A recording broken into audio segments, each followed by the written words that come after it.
ଖରାରୁ ଆସି ପୁରା ଝାଇଁଝୁଣା ମାରିଯାଇଛୁ।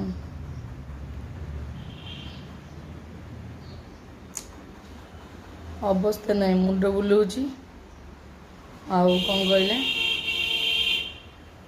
ଦେହ ହାତ ପୁରା ଥରି ଯାଉଛି, ଝିମ୍ ଝିମ୍ ଯାଉଛି, ମୁଣ୍ଡ କ'ଣ ହେଇଯାଉଛି। କି ଖରା! ଘରୁ ସକାଳ 8:15ରୁ ବି ବାହାରିଲି, ଏଠି ଆସି ପହଞ୍ଚିଲି 10:10ରେ ଅଫିସରେ। ମାନେ ସକାଳୁ ବି ଏତେ ଖରା, ମାନେ ମୋତେ ଲାଗୁଛି ମୋ ଜୀବନଟା ଏମିତି ଚାଲିଯିବ।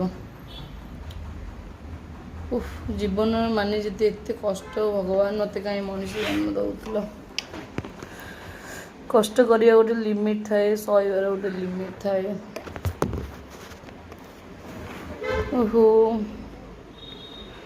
ମୁଣ୍ଡ ଦେହ କ'ଣ ହେଇଯାଉଛି ଏତେ ଖରାରୁ। ଆପଣମାନେ ଯେଉଁ ବାହାରୁଛନ୍ତି ଦେଖି ଚାହିଁ ବାହାରନ୍ତୁ।